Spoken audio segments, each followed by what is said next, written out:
మహావిద్యోపనయనాత్ మహావిద్యోపనయనాత్ చిద్భవచ్చద్విధాసతి చిద్భవచ్చద్విధాసతి సా జీవత్వేన బాహ్యత్వం తదా ద్వీంద్వివపశ్యతి.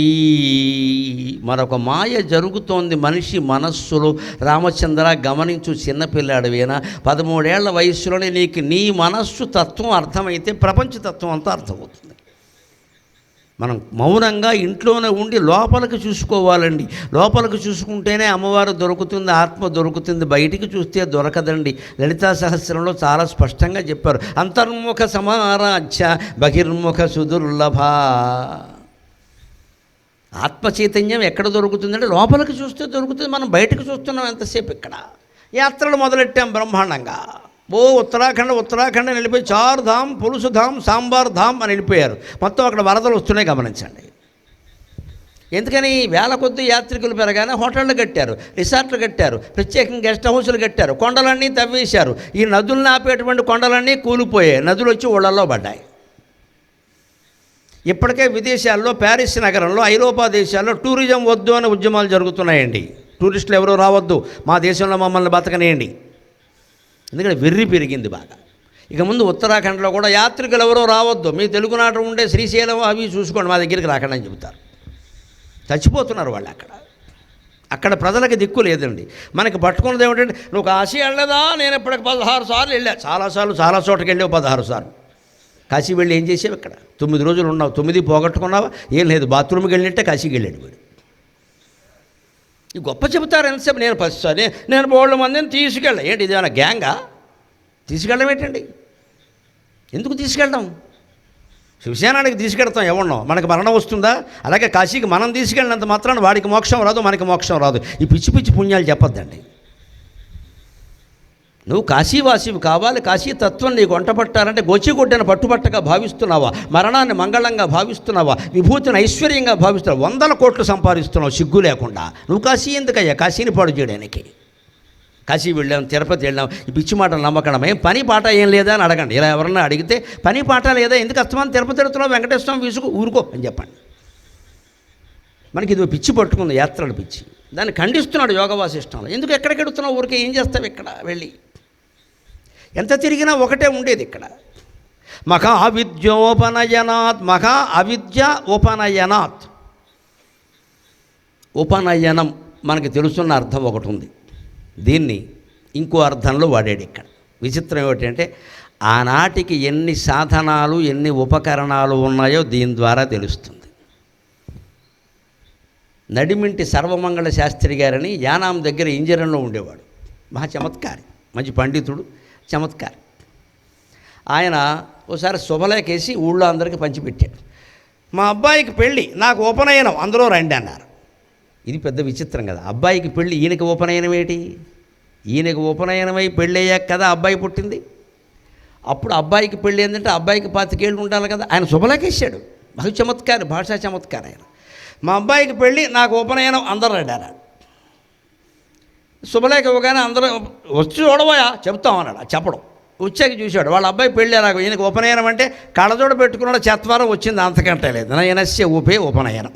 కళ్ళకి దగ్గరగా ఉండేది ఉపనయనం, కళ్ళకి దగ్గరగా ఉండేది కళ్ళజోడే కదా. నాకు చెత్వారం వచ్చిందయా, కళ్ళజోడు పెట్టుకుంటే దానికి కూడా ముహూర్తం పెట్టుకున్నా తప్పేముంది, కళ్ళజోడు పనిచేయాలి కదా. మా అబ్బాయికి పెళ్లి చేశాను. ఇంత చమత్కారంగా ఉండే పండితులు ఉండేవారు. ఆయన ఒక భయంకరమైన దుఃఖం వచ్చింది. యోగి అంటే ఆయన అండి. ఇలా మామూలు చమత్కారాలు కాదు ఆయనవి. ఏ కొడుక్కి పెళ్లి చేశాడో ఆ కొడుకు 50 ఏళ్ల వయసులో చచ్చిపోయాడు. ఈయన వేసిన రకరకాల చమత్కారాల కారణంగా, జోకుల కారణంగా కొంతమంది అర్థం చేసుకోలేక బాధపడిన వాళ్ళు కూడా ఉన్నారు. వాళ్ళంతా కక్ష కట్టారండి. కులంలోనే, సొంత కులంలోనే కక్ష కట్టి ఆ కొడుకు శవాన్ని మోయడానికి ఒక్కడు కూడా రాలేదండి. ఎంత తప్పించిపోయి ఉంటాడు ఆ తండ్రి, ఎంత బాధపడి ఉంటాడు. నేను జోక్గా మాట్లాడాను, దాన్ని ఎంత తీసుకోవాలా అంటే కొందరు మనుషులను కూడా సరదాగా అనేవాడు ఆయన. ఆ సరదాగా తీసుకోవాలి కదా. ఆ మాత్రం చమత్కారం తెలియదు. కులమంతా నా మీద కష్టకడతారా అని ఎవడూ మోయడానికి రాకపోతే కొడుకు శవాన్ని ఆయనే మోసుకుని శ్మశానానికి తీసుకెళ్ళి అంత్యక్రియలు చేశాడు. అప్పుడు సాయపడ్డవాళ్ళు ఇతర కులాల వాళ్ళు సాయపడ్డారు. పర్వాలేదురా రండిరా అన్నాడు, తీసుకెళ్ళాడు. తర్వాత మళ్ళీ ఈ కులంలోనే ఓ పెద్ద మనిషి ఆయనకి అయిందా, వాహకులు లేకుండా తీసుకెళ్లాల్సి వచ్చింది అన్నాడు. ఆయన ఏమన్నాడో తెలుసా, నా కొడుకు బతికి నిర్వాహకుడే చచ్చి నిర్వాహకుడే అన్నాడు ఆయన. ఖచ్చితంగా అది లాంగ్వేజ్ అంటే. నిర్వాహకుడు అంటే ఏమిటండి? ఆర్గనైజర్. ఇవాళ సభ నిర్వాహకుడు అంటే meeting organiser, who organises the meeting. అది ఇంకో అర్థం. నిర్వాహకుడు అంటే వాహకులు లేనివాడు.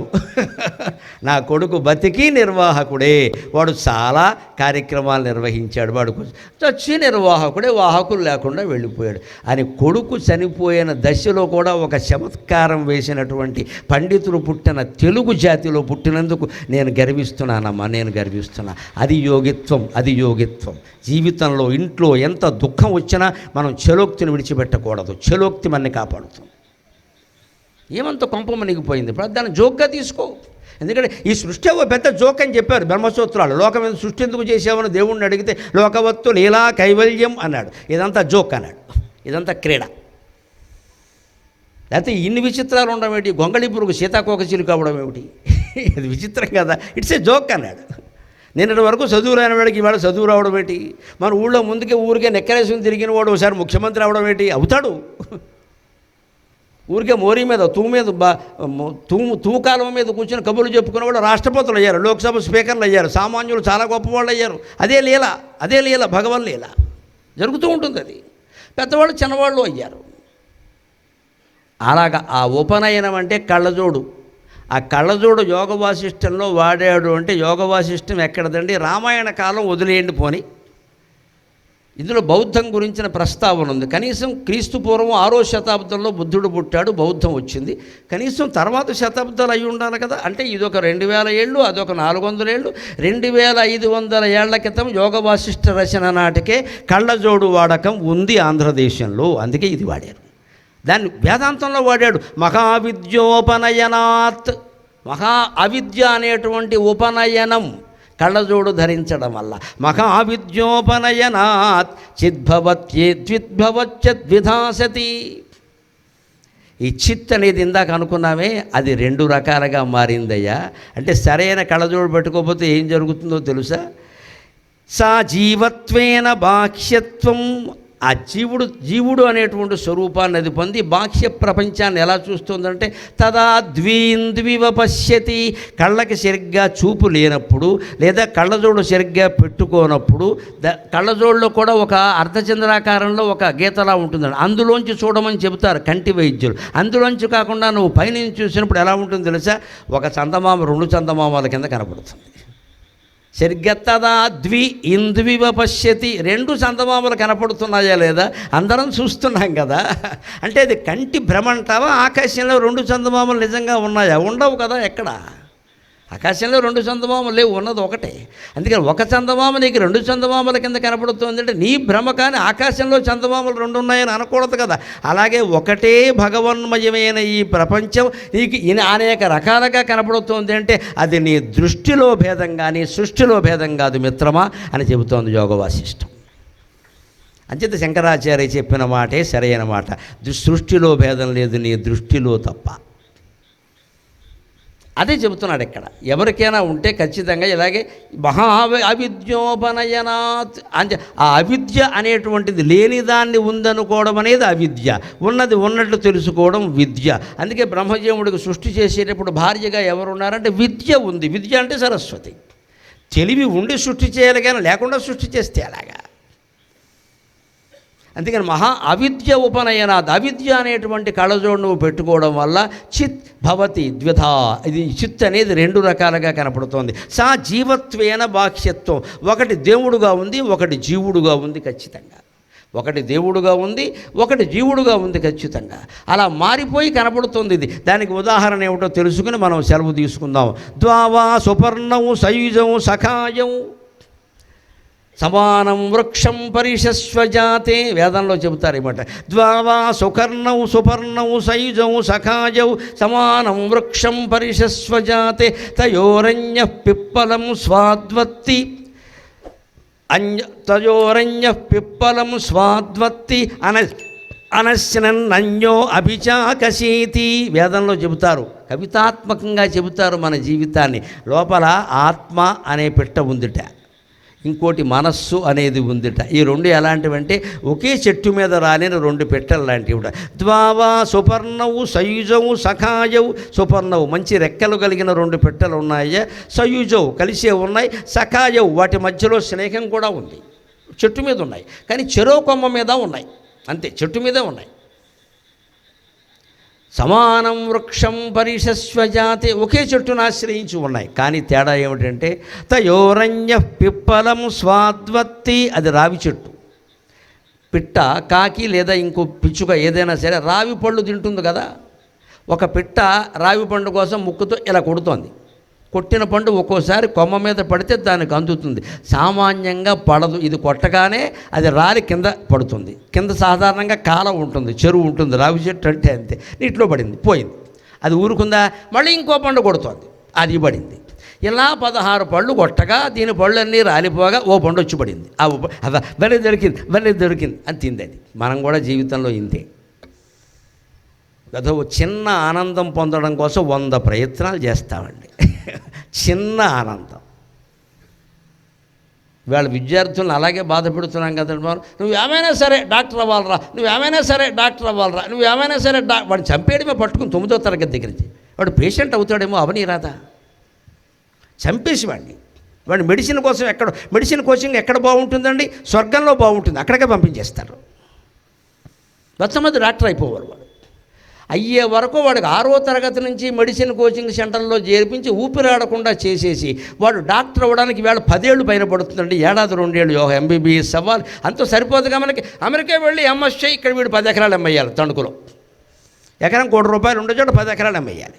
ఇంత MS చేస్తాడు, వస్తాడు, వాడు పెళ్లి చేసుకుంటాడు, వాడు డాక్టర్ని చేసుకుంటాడు. ఇద్దరికీ ఐశ్వర్యాలు ఉండడం వల్ల, ఇద్దరూ వైద్యులు కావడం వల్ల, ఇద్దరికీ అహంకారాలు ఉండడం వల్ల 2 ఏళ్లలో పటపట చటచట అయిపోయింది. వాడు ఇప్పుడు ఏడుస్తూ కూర్చున్నాడు ఇంట్లో. వాడు అంటాడు, అనుకుంటాను డాక్టర్ అవ్వకుండా తణుకు మున్సిపల్ హై స్కూల్లో తెలుగు మాస్టర్ అయి ఉంటే సుఖంగా ఉండేవాడిని. నేను 4 వేమన పద్యాలు సుమతి శతకాలు పాడుకుంటూ, మా అమ్మ నాన్న చంపేసి నన్ను డాక్టర్ని చేసి అమెరికా పంపించారు. నాన్న గొడవ అయిపోతుంది ఇక్కడ, నాకు డాక్టర్ని ఇచ్చి పెళ్లి చేశారు, మాకు పేషెంట్ దొరకకుండా పోయారు ఇక్కడ. భర్త డాక్టర్ అయితే భార్య ఇంట్లో ఉంటే కనీసం ఏదైనా ఎవడో వచ్చిన వాడికి టిఫిన్ కాఫీ ఇచ్చి ఆయన వచ్చే టైంకి ఏమైనా ఏర్పడి, ఈవిడ కూడా డాక్టర్ అయితే చేసేదే ఉంది. ఇంకా దీన్ని డబుల్ ఇన్కమ్ గ్రూప్ అంటారు, DIG అని. ఇటువంటి తక్కువ ఉంటే మొగుడు తెలుగు మాస్టర్ అయితే భార్య తెలుగు మాస్టర్ అవ్వకూడదు. ఇద్దరు పద్యాలు పడుకు చచ్చిపోతారు అక్కడ పోటీలు పడి. తగదా ఎందుకు వస్తుంది? ఒకే డిపార్ట్మెంట్ అనుకోండి, డిపార్ట్మెంట్ నువ్వు గొప్ప నేను గొప్ప అని అక్కడ అసూయలు కూడా వస్తాయి. ఒకే వృత్తి అవసరం లేదండి అందరికీ. భిన్నమైన వృత్తుల వాళ్ళే సుఖంగా ఉంటారు ఖచ్చితంగా. ఈ మానసిక భిన్నత్వాన్ని జయించడమే యోగం. అది మనం అంతా కూడా గుర్తుపెట్టుకుందాం ఖచ్చితంగా. అందుకని చివరిగా ఒక్క మాట చెప్పుకొని మనం సెలవు తీసుకుందాం 2 నిమిషాలు. ఇంతటి ఆత్మని పూజించే విధానం ఏమిటి? ఇంతటి ఆత్మని పూజించే విధానం ఎలాగా? ఈ మనస్సు ఎన్ని గంతులేస్తోంది కదా, ఆత్మ ఇలా స్థిరంగా ఉంటుంది అంటున్నారు కదా, దీన్ని పూజించే విధానం ఎలాగా? పూజనం నా మధ్యాహ్నైవ, పూజనం నా మధ్యాహ్నైవ నిత్యమాత్మానమర్చయేత్ తం త్రైలోక్యభర్తారం నిత్యం ధ్యానేన పూజయేత్. ఆత్మని పూజించడం అంటే ధ్యానం చేయడమే. అదొక్క మాట తెలుసుకుని మనం సెలవు తీసుకుందాం. ఈ విగ్రహారాధనలు, ఉత్సవాలు, ఊరేగింపులు అన్నీ మనిషి ఒక దశ దాటే వరకే. ఇవన్నీ మెట్లు. మనం మేడెక్కుతాం, మేడెక్కాక మేడెక్కామంటాం, కానీ ఎక్కింది మెట్లు. గమనించండి, మేడెక్కలేదు, మనం మెట్లు ఎక్కాం. మెట్లు ఎక్కి మేడెక్కామంటే ఎలాగా? కానీ మెట్లు ఎక్కడం కోసం మెట్లు ఎక్కలేదు, మేడెక్కడం కోసం మెట్లు ఎక్కాం. ఆత్మజ్ఞానం పొందడం కోసం విగ్రహారాధన చేస్తున్నాం. అందుకే ఎప్పుడు విగ్రహారాధన దగ్గర ఆగిపోకూడదు. ఆ మెట్లన్నీ ఎక్కాలి. అవి సంప్రదాయం ప్రకారం చెప్పాలంటే 32 సింహాసన ద్వాత్రింశిక. లలితా సహస్రం ప్రకారం చెప్పాలంటే 32. ఎందుకంటే లలితా సహస్రంలో మొత్తం అన్ని నామాలు మీరు మొదటి అక్షరాలన్నీ పేర్చి రాయండి. మహర్షి వ్యాస మహర్షి మహాతపస్సు చేసి అమ్మవారిని ప్రత్యక్షం చేసుకుని లలితా సహస్ర నిర్మాణం చేశాడు. ఇతర సహస్రాలతో దాన్ని పోల్చడానికి వీలేదు. లలితా సహస్రం అన్ని సహస్రనామాల్లో సుపీరియర్, దాన్ని మించింది లేదు. ఇంకా అంత దాని నిర్మాణమే అటువంటిది. అన్ని మొత్తం మొదటి అక్షరాలన్నీ ఓ పక్క రాయండి. 32 ఉంటాయమ్మా, 33ది ఉండదు లెక్క. అది సరిగ్గా 32. అకారంతో కొన్ని నామాలు, ఆకారంతో కొన్ని నామాలు. ఏ అనే అక్షరం మీరు చూడండి, ఏకాకిని అది ఒకటే ఉంటుంది, ఇంకోటి ఉండదు. ఒకే అక్షరంతో ఉండే నామాలు కొన్ని ఉంటాయి. 2, 3, 4, 60, 70, మొత్తం హయ్యెస్ట్ 122 సకారం. రెండో స్థానం 112 మకారం. అదే లలితా సహస్ర సారాంశం. ఏకాకిని ఒకే పదం ఉంటుంది. ఖట్వాంగాది ప్రకరణ ఒకే పదం ఉంటుంది, రెండో పదం ఉండదు. ఒక అక్షరం మీద 2 నామాలు ఉంటాయి, ఒక అక్షరం మీద 20 నామాలు ఉంటాయి. నిర్లేప, నిర్మల, నిత్య, నికారంతో మొదలయ్యే నామాలు 60 ఉంటాయి ఏకంగా. లెక్క ఉంది దానికి. 60 దగ్గర ఆపేస్తాడు ఆయన, ఇంక రాయుడు. దానికో లెక్క ఉంది. ఇవన్నీ మీరు లెక్క చూడండి. 32 అక్షరాల నుంచే మొదలవుతాయి. అందుకే మనం చేరుకోవలసింది 32 మెట్లే ఎక్కవలసింది. అందులో కూడా మీరు లెక్క చూడండి. హయ్యెస్ట్ అన్నిటికంటే ఎక్కువ ఎంతండి? సకారం, అది 122. రెండవ స్థానం మకారం, మహేశ్వరి, మహాకాళి, మహాగ్రాస, మహాశన, మకారంతో మొదలయ్యి 112. మొదటి స్థానం లలితా సహస్రంలో మొదటి అక్షరం, మొదటి స్థానం సకారాంది. రెండవ స్థానం మకారానిది. ఆ రెండు కలపండి, సమహ. సర్వ జీవుల్ని సమానంగా చూడడమే లలితా సహస్రం సారాంశం. సమహ అంతే, సకారం మకారం. ఈ 32 అక్షరాలతోనే మొదలవుతుంది ఖచ్చితంగా. అందుకని ఈ మెట్లు ఎక్కడం కోసం మనం విగ్రహారాధన చేస్తున్నాం. వినాయక చవితి, శ్రీరామనవమి, కృష్ణాష్టమి అన్ని పండుగలు జరుపుకుంటున్నాం మెట్లు ఎక్కడానికి. ఈ పండుగ జరుపుకోగానే మనకేదో వచ్చేసిందని అనుకోకండి.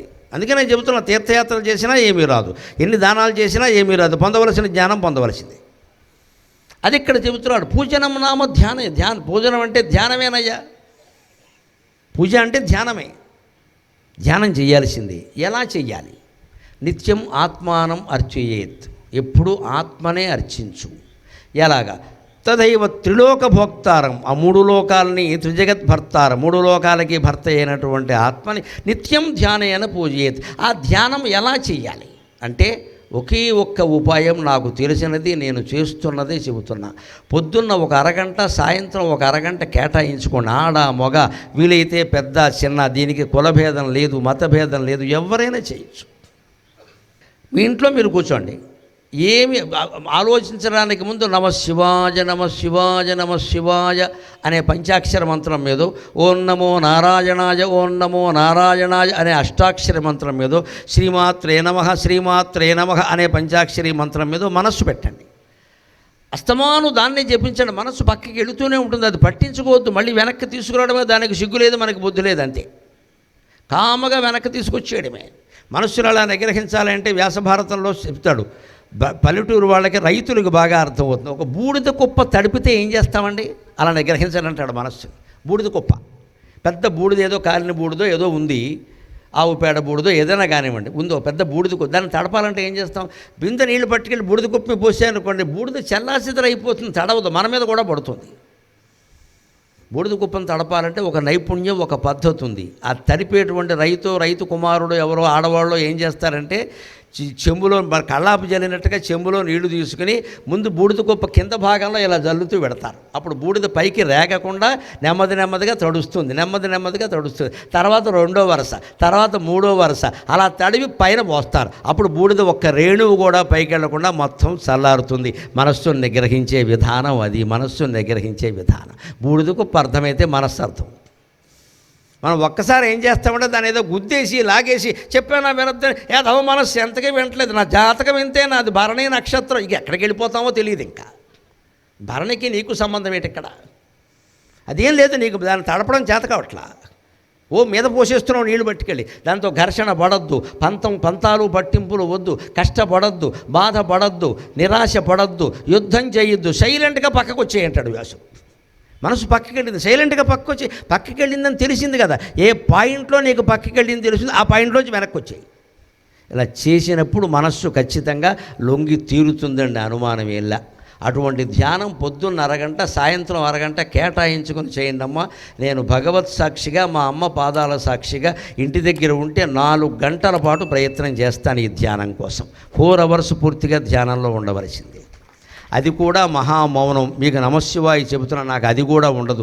మహామౌనంలోకి వెళ్ళిపోవలసింది, అది కూడా ఉండదు. ఆ స్థితి కూడా క్రమంగా దాటాలి. నామస్మరణ చేసిన కొద్దీ నాదంలోకి వెళ్ళాలి. నాదం నుంచి బిందువులోకి వెళ్ళాలి. బిందువు నుంచి కళలోకి వెళ్ళాలి. నాద బిందు కళాత్మిక ఏ నమక అనే త్రిశతి నామం అక్కడ వస్తుంది. ఆ కళ దగ్గరికి వెళ్ళాలి. చిత్కళానంద కళిక అక్కడ ఉండాలి. అలాంటి ప్రయత్నం చేయాలి. గంటల తరబడి చేయొచ్చు. ముందు అరగంట కేటాయించుకోండి. మీ ఇంట్లో మీకు వీలైన చోట కూర్చోండి. వీలైనంతసేపు చేయండి. ఒక అరగంట సేపు కేటాయించుకోండి. అరగంట సేపు గడియారం చూడొద్దు, ఫోన్ మాట్లాడొద్దు. ఫోన్ కట్టేసి అలారం మాత్రమే పెట్టుకోండి. అలారం పెట్టుకోండి, అరగంటకు మోగాలి. అరగంట కాగానే వదిలేయండి ఇంక విషయాన్ని. కుదిరినా సరే కుదరకపోయినా సరే మానకుండా 6 నెలలు చేయండి. మిగిలిన విషయాలు నాకు తెలియదమ్మా. ఖచ్చితంగా 3-4 ప్రయోజనాలు కలుగుతాయి. ముందు బరువు తగ్గుతారు. ఊబకాయం ఉన్నవాళ్ళు ధ్యానం చేయండి, బరువు తగ్గుతారు.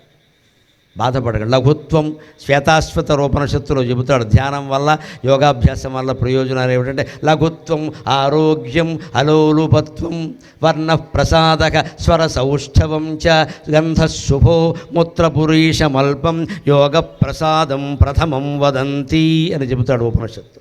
ముందు లఘుత్వం, బరువు తగ్గుతారండి. బరువు తగ్గాలంటే ఊరికే ఈ ఏదో పెద్ద గుణపాలు పైకెత్తి, గడ్డపార్లు పైకెత్తి ఇంతంత ఎక్సర్సైజ్ అది వేరే విషయం.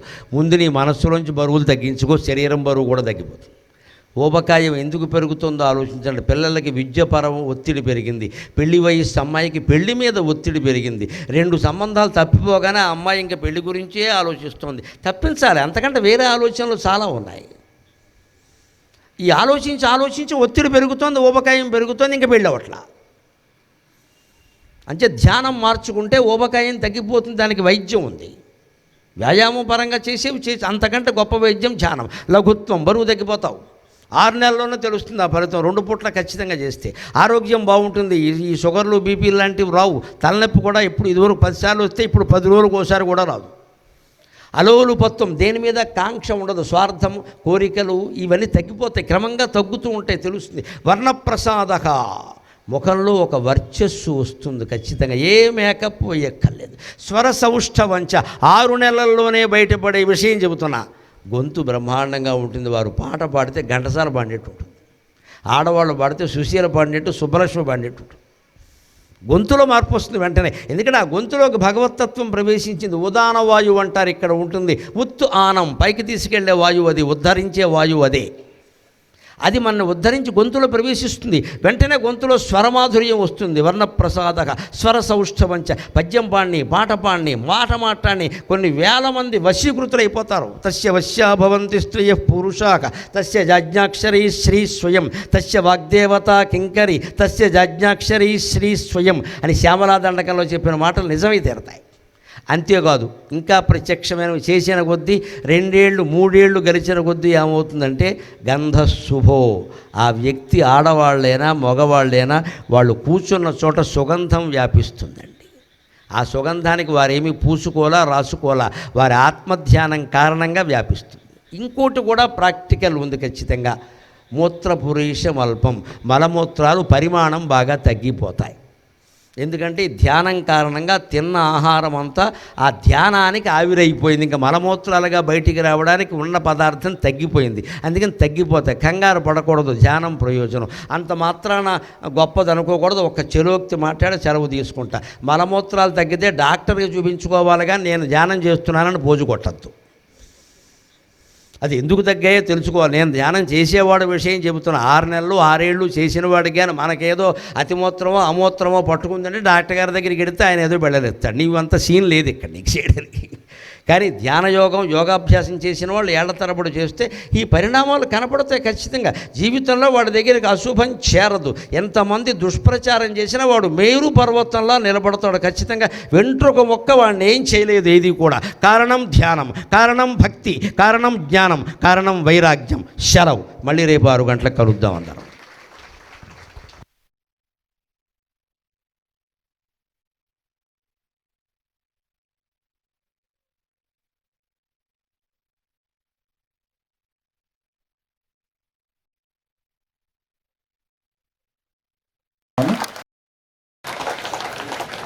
ఎక్కడి వారు అక్కడ నించోండి. చక్కగా అందరినీ అభినందిస్తున్నారు గురువు గారు. వరుసను వస్తున్నారు.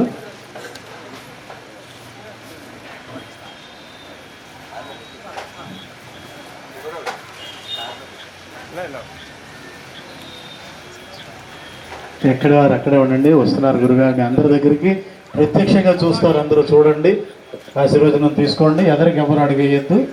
చివరికి వెళ్ళిన తర్వాత అప్పుడు వెనకాల బయలుదేరండి. అలాగే రేపు సాయంత్రం మళ్ళీ 6 గంటలకల్లా ఈ ప్రోగ్రాం ఉంటుంది కాబట్టి అందరూ 15 వచ్చి కార్యక్రమం చేయవలసిందిగా కమిటీ వారి తరఫున కోరుతున్నాం.